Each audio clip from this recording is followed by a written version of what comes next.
contarte que tenemos un nuevo patrocinador del Patrón de Turing. ¿En serio? El nuevo patrocinador. Bueno, el anterior tú te reíste de mí, ¿te acuerdas? Te reíste mucho porque yo cité a la sanguchería, que no sé si era sanguchería. Portino. ¿Te acuerdas de Portino? Bueno. Sí. Ahora tenemos un nuevo patrocinador del podcast. Se llama Amapola Pastelería Sureña. Boutique.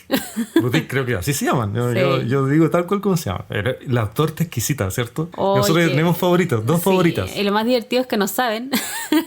Ellos no saben. No, nadie. Es que nosotros seguimos con fieles a nuestro espíritu, ¿te fijas? Exacto. Porque nuestro espíritu es, nadie nos conoce. Mis papás no saben que yo hago esto. Tus papás no saben que tú haces esto. Nuestros hermanos no saben que estamos grabando. Por lo tanto, los patrocinadores tampoco saben que nosotros, exacto, tampoco saben que no son auspiciadores, porque el auspiciador, patrocinador y auspiciador, la diferencia hay economía ahí de por medio. El auspiciador, no sabía que era una diferencia. Claro, tienes razón. El auspiciador te auspicia. Por eso que o sea, el patrocinador per se puede no saberlo, porque en el fondo tú lo... No, tiene que tener en este caso no, porque estamos fuera de las leyes de la física, claro. Pero tiene que dar su consentimiento a ser patrocinador. Claro. Pero no te aporta nada. Generalmente los patrocinadores son, no sé, el gobierno del país que sea, o sea, no te aporta cosas, pero como todo gobierno, pero da su nombre, o presta su nombre para avalar lo que tú estás haciendo. En este caso, tenemos nuestro nuevo patrocinador, Amapola Pastelería, sí. Y tenemos como decía, dos versiones de las tortas favoritas. Tú tienes clara cuáles, ¿cierto? ¿Cuáles son? Mi favorita es la tres leches. ¿Y la otra? Una de ciruela. Yo creo que para los que están en Viña o vienen a Viña ahora que quizás se van a levantar las cuarentenas, no sabemos, pueden degustar esas tortas que son espectaculares. Creo que las mejores tortas, yo creo que son las mejores tortas que he comido en Viña, creo. Sí. Y en quizás la vida creo que la de Mañiguales. Mañiguales, en Patagonia. Tenía que ser de mi tierra. Creo que, claro, esa fue la mejor. Y Mañiguales es un pueblo, fue como al nivel, si supieran que Mañiguales es un pueblo. Como la pasada, sí. Es como un pueblo, pero como es una calle con 5 casas. Con 5 casas. Esa es Mañiguales. Sí. Pero es espectacular. Esa torta que comimos ahí, yendo así por la carretera austral en ese viaje, es espectacular. Creo que esos son los recuerdos que vamos a tener. Sí. Ahora, también nos sirve para bajar, digamos, todo el estrés de estas últimas semanas. El azúcar nos sirve un poco. Pedimos torta esta vez, porque teníamos ganas de comer, porque también has estado... con hartas cosas. Y cuando uno tiene hartas cosas, necesita liberar un refuerzo positivo. ¿Cómo se dice?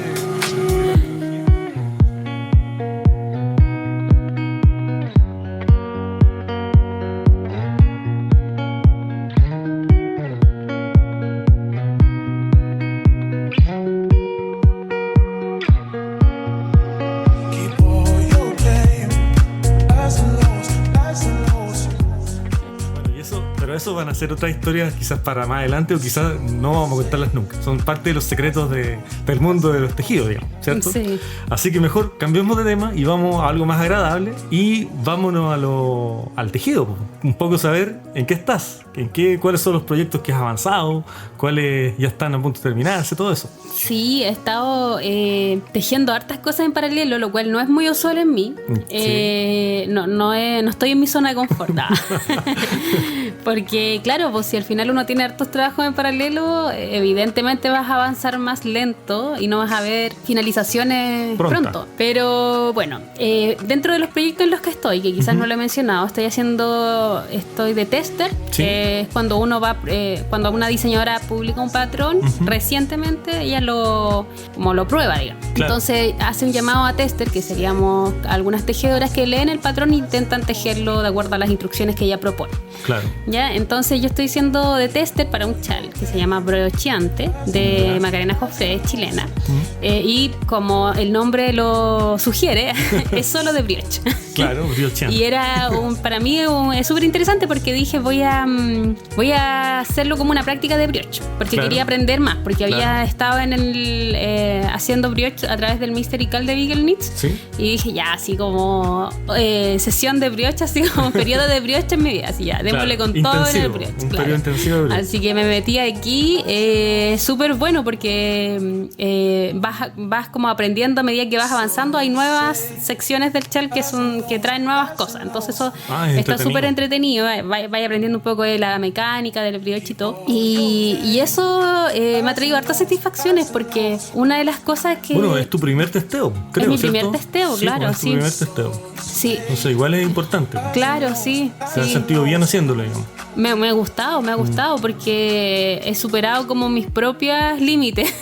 Porque escuchaba mucho de las personas que decían, por ejemplo, hoy no, en realidad, una de las cosas más difíciles de brioche es cuando tienes que desarmarlo, porque te equivocaste. Sí. Incluso he escuchado como, no sé si son clases, pero sesiones de cursos, digamos, de parte de los cursos de brioche, en donde te enseñan a desarmarlo así. Ya, entonces yo me imaginaba una cosa así, pero imagínate cómo son los fantasmas de la mente, pero como estoy acostumbrada en general a enfrentarme a cosas que yo no sé todo el tiempo, lo enfrenté así igual. Dije, ya, pero no, o sea, no puede ser tan terrible. Sí, entonces lo enfrenté no desde el miedo, sino, o sea, no desde el no, es que sea tanto miedo, pero no como desde las limitaciones, como, uy, no voy a saber esto porque no he tomado un curso para desarmar, ¿cachai? Eso.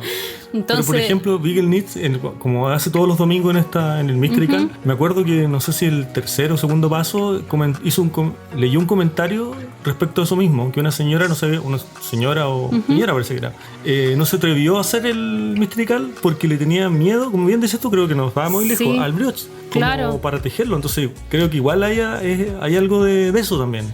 Como inseguridades, miedo, porque igual se mete como este miedo de que es difícil quizá, o como dices tú, se ve así como más complicado, complejo, como son, claro. Y Beagle Knit, que Antonio dijo, mira, atrévanse, si finalmente nada es tan difícil en el mundo del tejido, si lo enfrentas como con positividad en ese sentido. Yo creo que es como lo enfrentas, y eso es para todo, porque al final los límites los pones tú nomás, y las experiencias son súper individuales, y eso incluso para la vida, que siempre... Como que yo no considero las experiencias de otras personas, pero no las tomo como propias.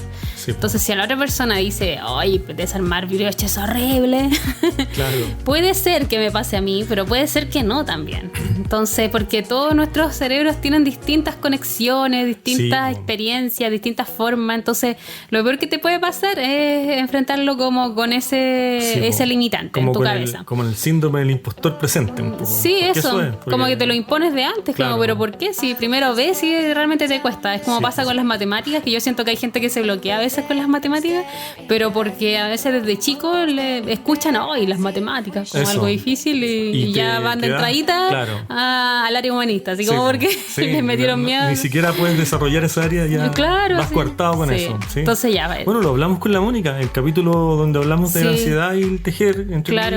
Hablamos un poco de eso también, o sea, del tema del síndrome del impostor, de las presiones, de la autoexigencia muchas veces. Y por eso, me estoy yendo por otra, nada que ver, pero por eso también me pasa con las etiquetas, que siento que las etiquetas te limitan, por eso en general me hacen ruido ponerme una etiqueta, como que tú eres bueno para algo. Yo creo que eso te pasó, como viéndolo desde fuera, ese proceso que viviste, siento o vi desde mi perspectiva que tú lo hiciste consciente en un momento, lo has tenido presente, el tema de las etiquetas siempre, pero llegó un momento que tú lo viste. Mira, la etiqueta es el problema y es lo que yo siempre he combatido, pero no lo tenías tan claro antes. Claro. Y cuando ya diste con ese conocimiento como literal de son las etiquetas los que hay un problema con las etiquetas en el fondo, cuando lo transparentaste, lograste como tener ese discurso para después, para limitarte incluso. Eso. De, no, estoy siendo prejuiciosa, estoy poniendo una etiqueta, porque inmediatamente lo ligaste a algo negativo. Y eso es súper bueno, no quedó como en una... en algo intuitivo, ¿te fijas? Sino que quedó como una regla, entre comillas. Sí, pues. Muy, muy propio tuyo. Porque sabemos que a mí me gustan las reglas. No las etiquetas, pero sí las reglas. Sí. Así que, bueno, ha sido eso. Entonces, bueno, todo esto pasa mientras tejo brioche. Bueno, el otro día se me desarmó, porque a mí... Otra de las cosas que siempre me pasa es que cuando yo digo algo me pasa otra cosa. Entonces, por ejemplo, si yo digo, esta persona como que puede ser sí, siempre me pasa. Esta persona así como de feeling nomás, o como que no me cae bien. Así. Sí, pero eso te pasa siempre. Sí, siempre, pero heavy. Siempre. Es como que la vida se encarga de restregarme de que no emita ninguna opinión sobre alguien que no conozca. O sea, incluso interna, ni siquiera. Incluso interna. O sea, yo tiendo a no decir así algo a primera, siempre son como pensamientos internos, que yo creo que todos los tenemos. Pero la explicación, o sea, para que termines el punto, ¿cuál sería la explicación de lo que ocurre? Por ejemplo, tú vas y tienes un prejuicio respecto a una persona, ¿cierto?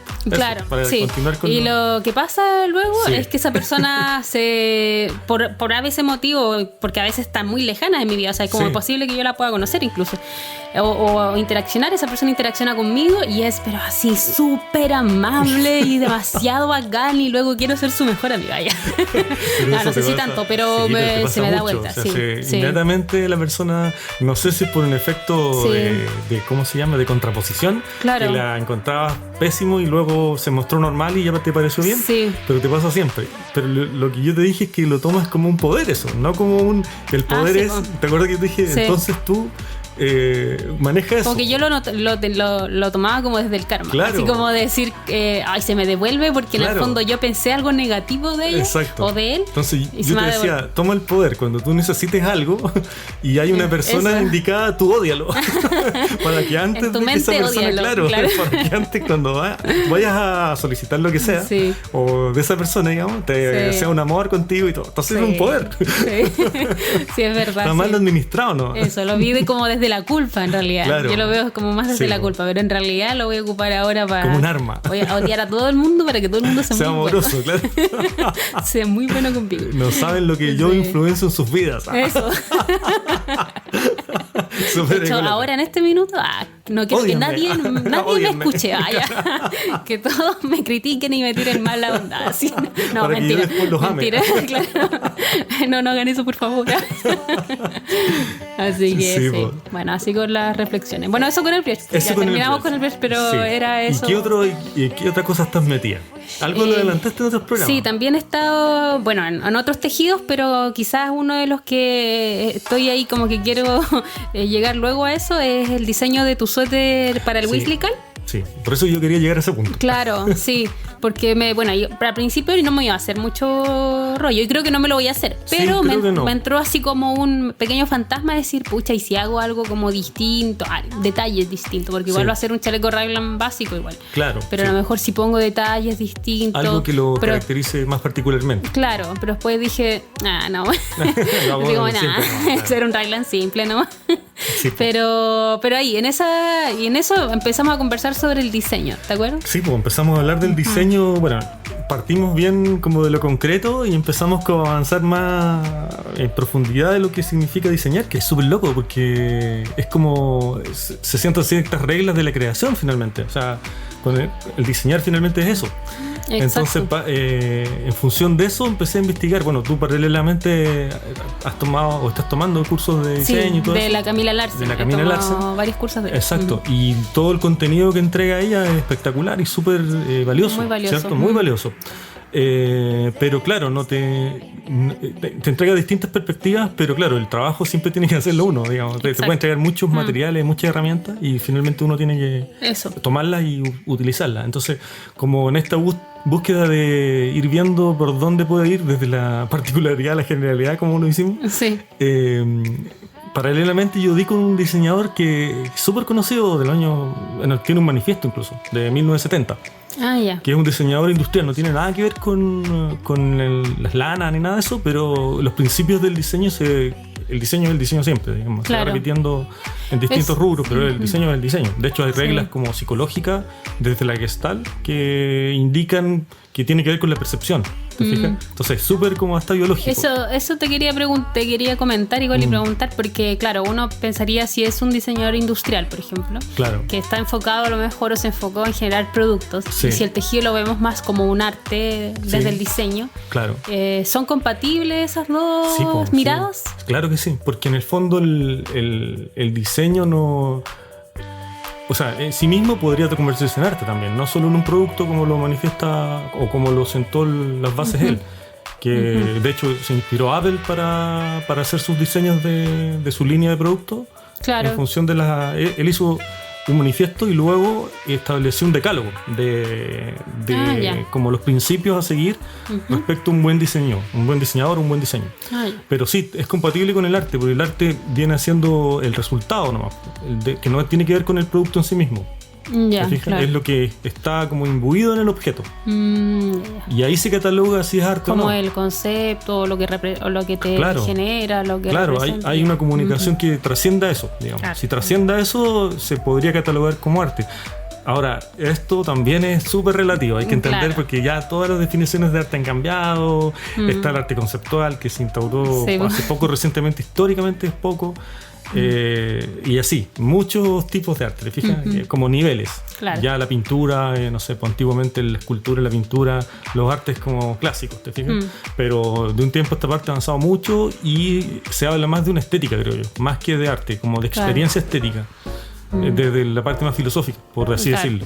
La experiencia estética, se habla mucho de la experiencia estética en ese sentido. Que en el fondo ahí como que neutraliza el tema de qué es lo que es arte o no es arte, porque la experiencia estética uno ve una atardecer y podría convertirse en una experiencia estética. Claro. Bueno, pero no quisiera meterme en eso de berenjenal porque es difícil de explicar y es muy complejo porque hay muchas aristas que abordar. Podemos revisar lo que nos contó él. Exacto, y siempre queda incompleta la respuesta cuando se trata de eso. Pero si nos abocamos al tema de esto, de la utilidad, porque eso me gustaría hablar, de la utilidad que entrega este decálogo pensado para productos de diseño industrial, que son desde productos de máquina, etcétera. Pero hay una relación con el diseño en general porque, claro, son principios que se deben mantener. Claro. Para que un producto, entre comillas, que un tejido, una prenda también es un producto. Sí, ¿te fijas? Sí. Independiente que sea arte o no. Claro. Es un producto. Lo mismo las obras de arte también. Terminan siendo también productos, bajo categorías distintas, pero terminan siendo productos. Un cuadro es un producto, es vendible, ¿te fijas? Termina siendo una obra que se venda, digamos. Y la evaluación de arte o no, eso va por otro carril. Es otro, claro. Y este, que se llama, no hemos dicho ni siquiera quién es. Es súper crítico es un diseñador alemán, bueno, ahora vamos a ordenarnos. El diseñador alemán, industrial, que se llama Dieter Rams. Él puso este manifiesto que lo ha seguido mucho, ha generado tendencia en diseño y se basa en 10 principios que yo te invito a que tú, porque los tengo anotaditos aquí, para que tú los menciones y podemos después reflexionar a lo que de alguna forma yo puedo conectar respecto a estos principios relacionados al tejido, que sería súper útil para los que tejen, creo yo. Claro. Ya, el primer principio dice que el buen diseñador es innovador. Exacto. El segundo dice el buen diseño debe ser útil. Ya. Y el tercero dice el buen diseño es estético. Perfecto. El cuarto dice el buen diseño es discreto y el buen diseño es comprensible. El buen diseño debe ser honesto. El buen diseño debe ser duradero. El buen diseño es minucioso hasta el último detalle. El buen diseño es sostenible y el buen diseño debe ser su mínima expresión. Claro. Todos estos puntos tienen como su explicación, ¿te fijas? Pero sería largo hacerla y además no hay muchas conexiones a veces en algunos puntos con lo que es el tejido. Entonces, lo que hice yo fue establecer estos puntos y convertirlos a algo que pedagógicamente sería más útil, que es convertirlo a preguntas, ¿te fijas? Entonces, luego de que yo diseño o antes de diseñarme una prenda, yo debo, en base a este decálogo que hizo Dieter Rams, contestar estas preguntas que yo las elaboré respecto a este decálogo, como para hacer una bajada hacia el tejido, ¿te fijas? Claro. Y 5 preguntas claves para la hora de diseñar. Eso es más o menos lo que pensé yo al momento de leer este decálogo de diseño industrial. Claro. Y di con preguntas que son bien simples, pero son súper útiles. Por ejemplo, algunas son muy como de evidentes, pero hay que hacérselas porque es importante. Por ejemplo, la primera pregunta es ¿qué concepto está contenido en esta prenda o en este diseño de prenda? La inspiración, por ejemplo. Uno dice, me inspiré en, no sé, el mar. ¿Te acuerdas que yo te comenté alguna vez? Sí. Me inspiré en el mar. Entonces, el concepto, puedo decir, es el mar. Claro. Es válido en la medida que tenga la profundidad respecto a ese concepto del mar. Es decir, no, porque el mar por sí mismo puede ser significante de algo para una persona como otra, ¿cierto? Claro. Por lo tanto, el mar no dice nada finalmente. Si te inspiras en el mar no estás diciendo nada. Entonces tienes que buscar, puede ser en el mar, que es en la inspiración, pero el concepto debe ser más preciso respecto a lo que el mar te comunicó. Claro, que pasa a veces, Eso como es cuando, o sea, en lo que yo he escuchado de repente, y yo creo que está bien, porque es como el curso natural de cuando uno empieza a abrirse como a todo el tema creativo y a inventar cosas y diseñar. Creo que lo primero es como hacer como réplicas, por ejemplo, oye, a mí me encanta representa el mar? Ya voy a hacer algo como olas. Sí.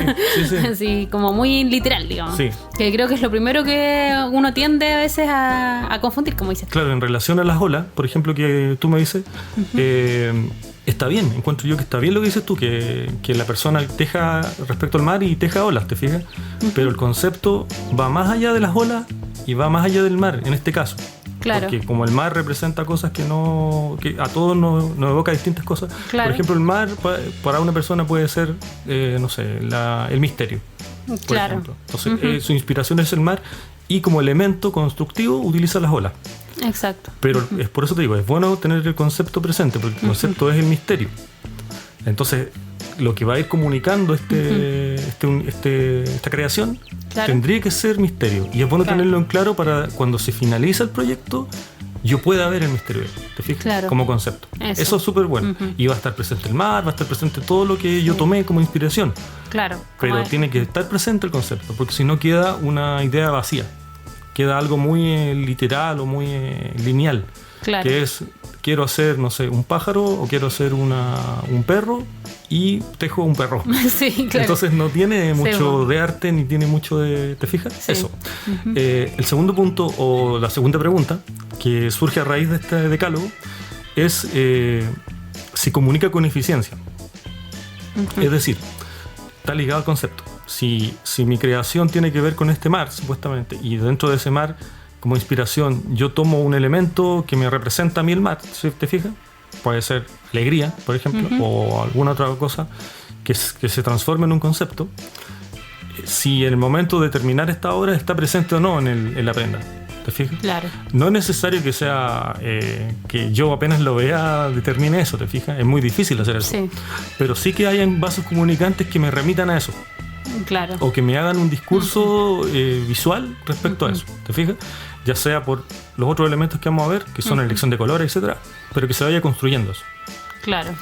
Y ahí, quizás, como te decía yo, no es necesario que sea literal, es decir, que me indique literalmente el misterio, o literalmente la alegría, o la tristeza. Claro, no sé. porque se podría confundir la eficacia con la literalidad. Exacto, pero tiene que ver con lo que evoca, finalmente. Es las evocaciones que me produce, es lo que está presente ahí. Y ahí, como consejo, podría ser que sea simple, digamos, porque cuando son cosas más complejas, se termina desviando la atención respecto al concepto que yo quiero comunicar. Claro. ¿Te fijas? Y por ejemplo ahí la simpleza no necesariamente la sencillez.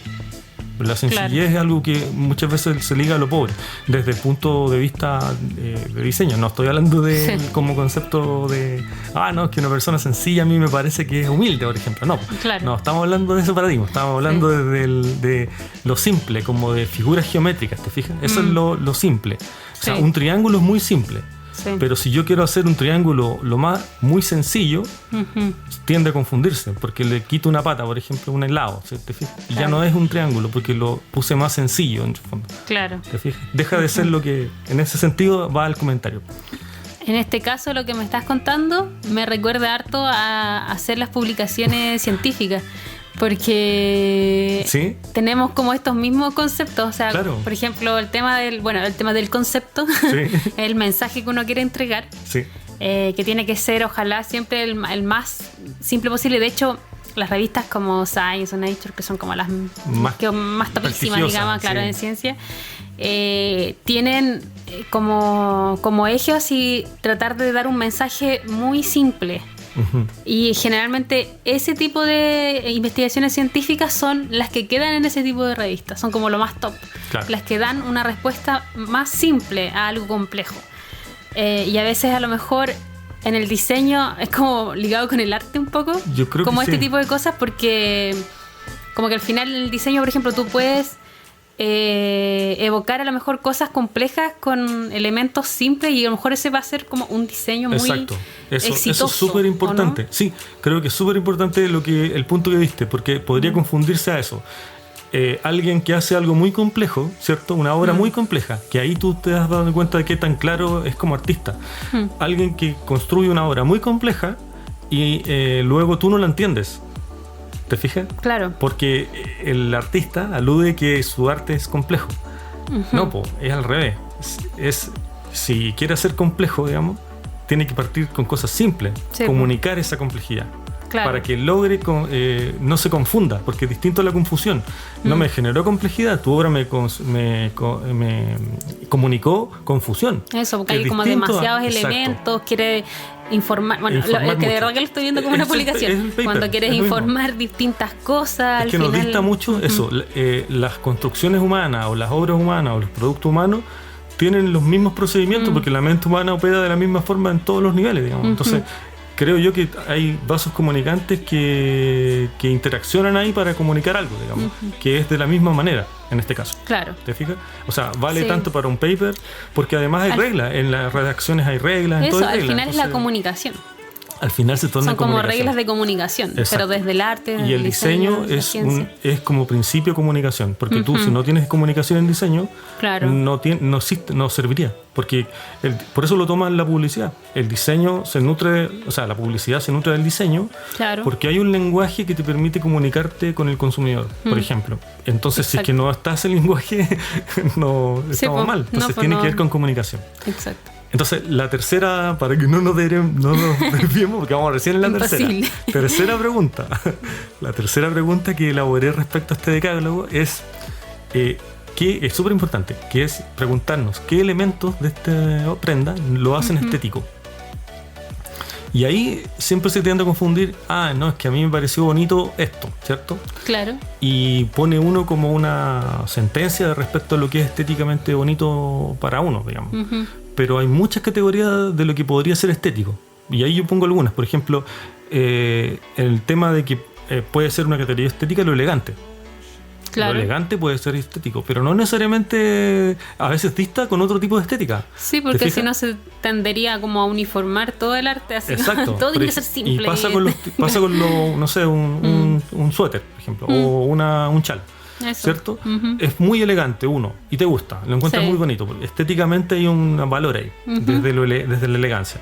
Y puede haber otro con colores flúor y probablemente no te comunica lo elegante, pero también lo encuentras bonito, porque goza de otra estética. Exacto, sí. Entonces, a mí me pasa harto. ¿Cierto? Pero lo importante ahí, como diseñador, es saber el valor de eso, es decir, porque remite a las fortalezas de tu diseño, es saber mi diseño, no como dejarlo así como tan libre, sino que es saberlo. Mi diseño tiene una fortaleza desde la estética de lo elegante y conocerlo, ¿te fijas? Claro. Porque puedes potenciar esa idea. Claro. Porque si lo dejas libre, es como se terminan solapando cosas que no son congruentes. Tu estética era elegante, pero nunca lo supiste y luego utilizaste colores, no sé, que no eran elegantes o en combinación no comunicaban esa elegancia, porque un color por sí mismo no es elegante o no, pero en la comunicación de la sinergia que se produzca en esa obra, te pueden comunicar que es elegante o no, por ejemplo. Entonces es bueno saberlo. Tiene que ver con la coherencia. Tiene que ver con la coherencia. Los elementos. Por lo tanto, tienes que preguntártelo siempre. Entonces, ¿qué elementos lo hacen estético? Eso es una pregunta que tiene uno que hacerse. No puede dejarlo así libre porque si no se presta para que se solapen estas cosas. Claro. Por no tenerlo claro, ¿te fijas? Y tú como creador tienes que tener claro eso. Sí. La cuarta pregunta, derivada justamente de este decálogo, es si existe un porqué de los colores elegidos. Me baso en los colores, pero así como colores pueden ser, por ejemplo, en el caso de los tejidos, por qué utilicé ese tipo de lana, por qué utilicé ese tipo de puntos, etcétera. O sea, ¿eso no tiene que ver con lo estético? Nada que ver. Tiene que ver con lo estético, porque son los insumos que me pueden generar esta estética, pero no necesariamente la generan. Ya. Son insumos, ¿no? ¿Te fijas? Entonces, ¿qué elementos... No, existe un porqué de los colores, ¿cierto? Sí. Esa es la cuarta. Existe un porqué de los colores elegidos. Como te digo yo, pongo los colores, pero ahí tú puedes incluir todos estos insumos que tú utilizas para crear tu diseño. Sí. Y ahí es pensar si representan algo, ¿te fijas? Es decir, por ejemplo, lo que pasa con el reto teje tres palabras. Claro. Que muchas personas utilizaron el mohair o el mohair porque representaba el fauno, ¿te fijas? O sea, hay un elemento simbólico dentro de ese material. Exacto. Eso es justamente lo que hay que hacer, ¿te fijas? Buscar esas conexiones, no dejarlo tan al azar, tenerlo claro, digamos, al menos. Claro. Como artista o diseñador tienes que tener claro ese mundo que tú estás construyendo. Claro, y yo creo que a medida que tú tienes claros todos los elementos, entregas un mensaje de forma eficiente y todo lo que un poco lo que indica. Entregas, claro, entregas.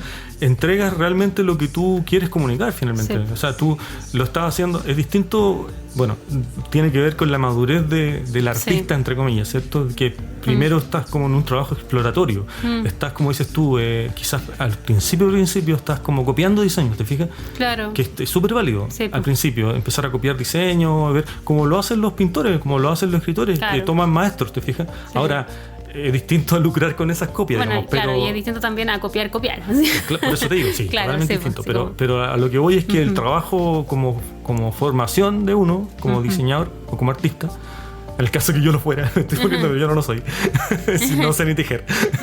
Entonces, ese trabajo es ligarse a esos conceptos, ¿te fijas? Bueno, como quinto punto, o quinta pregunta, que es la última, es... después podemos hacer como un balance de algunas preguntas que van quedando. Si esta obra produce una comparación natural que tiene que ver con lo que dices tú. La quinta pregunta es esta. Si esta obra produce una comparación natural con otro tipo de diseño particular o con otro diseño particular. Eso es súper importante preguntárselo, porque en el fondo estás retroalimentando tu forma de crear o tu forma de...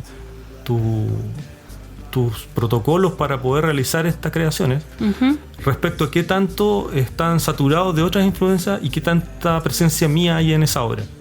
Claro. Es bueno saberlo, porque por ejemplo puedes hacer un chaleco muy parecido al diseño porque te gusta mucho, no sé, una diseñadora, ¿cierto? Sí. Y esa influencia se generó a tal nivel que luego tú no te estás dando cuenta que estás haciendo cosas muy parecidas a esa persona. Claro. Y eso es súper nocivo, porque la persona que vea tu diseño no va a dar la explicación buena el camino bueno de decir, no, en realidad ella hizo un camino largo y pensó respecto a esto o en realidad trató este caladito no es igual. No. A lo que voy es que esa persona no va a pensar que tú con buenas intenciones tomaste como maestra esta diseñadora y luego esa influencia es inconsciente. No va a pensar eso. Pues lo que va a decir es que tú le copiaste. Eso va a decir. Claro, pues entonces, en el fondo es lo primero que uno ve. Por eso que tú tienes que, como diseñador, tienes que primero hacerlo. Tú, como crítico de tu propia obra. Digamos, decir, ¿en qué se parece esto? Yo sé, por ejemplo, si yo fuese el diseñador elegido, tendría como una lista de diseñadores favoritos, ¿cierto? Claro. Entonces yo podría incluso ahí tener más clara la película, porque podría ver mi diseño y decir, pero aquí esto se parece mucho a esta diseñadora, esto se parece mucho a esta otra, y así. No porque sea malo parecerse, no, pero es el trabajo que uno tiene que hacer, porque finalmente uno puede crear esas obras y publicarlas y fin. Pero como crecimiento en el diseño, como crecimiento como artista o de tu propio arte, en la búsqueda de ser mejor como diseñador o como artista, es súper bueno plantearse estas preguntas, porque en el fondo van desarrollándote nuevos caminos a nuevas creaciones, porque si no no sé si te pasa que mucha gente, de hecho hace poco nos hablamos no vamos a dar nombres, pero que muchos diseñadores tienen un patrón muy parecido y es como que sus diseños son muy parecidos y es como sacó otro diseño y tú lo ves y es como muy parecido a los otros. Sí, como que se quedaron ahí. Eso. Y eso explica un poco el por qué podría explicarse eso, es por esta pregunta. Sí, me pasaba también por ejemplo, hace poco creo que te lo comenté, que yo había una chica que seguía en Instagram y cuando vi sus diseños dije, se tejió el no sé cuánto. Ya, para que no sepa nada. Y de repente lo vi y pues era un diseño de ella. Pero en realidad yo lo vi y exactamente lo que dices tú. Eso, como que dije, este otro, pero es que era muy parecido. Entonces yo creo que no hay ninguna intención a lo mejor de copiar. Es que eso es pero se inspiró demasiado. Por eso que entonces, y a veces uno, y mientras lo decías, yo pensaba, claro, si tú tomas todos estos elementos, no deberías tener el problema de que tengas algo muy parecido a lo otro, pero no, porque puede ser incluso inconsciente. Sí.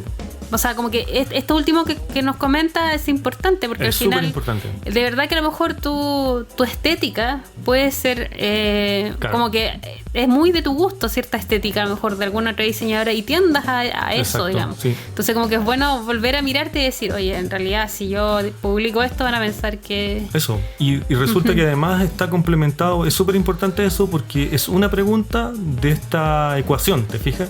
Que son varios elementos, yo lo reduje en 5 preguntas, pero en realidad... Si uno le da más vueltas al asunto, puede dar con más preguntas que complementen toda esta forma, ¿te fijas? Pero, por ejemplo, es una sola pregunta. Y si en una pregunta tú puedes establecer cierta categoría, decir, mira, en realidad se parece mucho, qué sé yo, puedes ceder incluso. Eso es el punto que es súper importante, porque lo que dices tú es válido. El diseñador dice, mira, se parece caleta al diseño de alguien famoso, ¿cierto? Claro. Cedo en eso. Digo, ya, se parece caleta. Pero entonces busca otros caminos para diferenciarte y responde a la misma pregunta, es decir, como globalmente se parece, yo busco otro camino, instauro nuevas ideas, pesco otro concepto, que el diseño de líneas sea distinto respecto a la idea que yo quiero comunicar. Entonces, si tú tienes claro todas las preguntas, finalmente va a ser algo distinto, aunque alguna se parezca a otro, ¿te fijas? Claro. Como que lo último es como la retroalimentación del sistema. Claro. Y tiene que ver con la maduración también de la persona como diseñador. Sí, sí, tiene mucho que ver. Esa es porque al principio seguramente, como decíamos, ya va a pasar, te gustan los gatos, vaya a ser un gato. Eso, sí. Fin, ese va a ser el diseño. Y está bien. Sí. Porque hay que empezar con algo. Porque eso, por ejemplo, yo ahora voy a hacer un raglan y no voy a complicarme. Vas a hacer el tradicional. Voy a hacer lo tradicional, no esperen más de mí. Claro. Pero tengo que empezar por algo. Exacto. O sea, como empezar como a vencer ciertas cosas. Lo primero que tengo que vencer yo, como en mi mente, es el tema de lo mejor de atreverme a hacerlo, bueno, no atreverme, sino que hacer los cálculos y ver si puedo poner elementos, como jugar un poco con eso. Si no, lo voy a hacer simple, ¿no? Eso, sí. Y así ir escalándolo. En ese proceso ir probando. Ir, adquiriendo todos estos conceptos que nos cuentas como de a poco, en el fondo. Eso, porque además eso es súper importante, porque estos conceptos están pensados como para diseñadores, no para los que empiezan a diseñar. Claro. Ahora la pregunta... también un poco está pensada para el que ya está diseñando, no tanto para el que empieza. Claro. Pero es bueno tener presente las preguntas porque te van dando un camino a seguir. Sí, y también depende de lo que tú quieras. Por ejemplo, si buscas diseñar o hacer cosas propias. Exacto, depende de tu perfil. Tu perfil como diseñador. No, es que en realidad a mí no me... Por ejemplo, también puede ser que otra persona diga, no, mira, a mí no me interesa tanto diseñar, me interesa sacar diseños algunos y poder venderlo y vivir feliz, digamos. No necesito... o no quiero tener esta idea de llevar al diseño como arte. Y para mí es súper válido, porque en el fondo en eso se basa la artesanía en cierta medida. La artesanía es distinta al arte. Por eso es artesanía, ¿te fijas? Que es una obra que tiene una condición de repetición, ¿te fijas? Por eso es artesanía. O sea, tú compras unos aros y esos aros tú los puedes comprar. O sea, miles de personas pueden comprar el mismo aro y no deprecia el valor respecto a ese aro. En cambio, la obra de arte tiene un valor per se, porque es única supuestamente, tiene esa condición, ¿te fijas? Claro. Entonces, no tendríamos por qué cuestionar a esa persona que diga, ¿sabes qué? Voy a hacer diseño y listo. Claro. Pero sí, estas condiciones están pensándose para los que quieren ir un poquito más allá. Eso. Claro. Eso es, básicamente. Así que vamos a volver a... Voy a volver a... Tienes bastante tarea. No, yo soy mi tarea. Yo soy la que no... yo soy la que quiere solo hacer pero eso es válido, pero eso es súper válido. Sí. Además que eso es válido, ¿sabéis por qué? Porque volvemos a lo mismo, como todos en los programas son todos como un ciclo. Porque eso tiene mucho que ver con el síndrome del impostor. Es decir, cuando tú tienes condiciones muy elevadas respecto a construcciones o metas a seguir, ¿qué pasa? Por ejemplo, si alguien tiene la mentalidad de empezar y dice, pero yo no quiero meterme con la idea de los conceptos, no. Y te dicen, no, pero es que mira, y escuchen este programa y dicen, ¿sabes qué? Yo te digo que esto y esto. ¿Qué va a pasar con esa persona? Chuta, bueno, o no va a pescar, va a pagar el podcast. O lo que va a hacer, va a decir, chuta, voy a empezar a investigar esto, voy a empezar a darme vueltas con esto. ¿Y qué va a pasar? Muy probablemente va a desistir de la idea de hacerlo. Claro. Y creo que lo importante es hacerlo en cualquier condición primero. Eso. Y después, poco a poco, ir incorporando elementos que te vayan siendo de utilidad. Claro. Eso. Entonces, en el caso tuyo tampoco es tan cuestionable que quieras hacer algo simple y se acabó. Sí. Porque es un camino que hay que hacer, digamos. No es un camino que está hecho desde antes. Sí. Tiene que ver con los pasitos también que uno, por ejemplo, ya hacer, calcular un suéter, todo y todo lo que implica.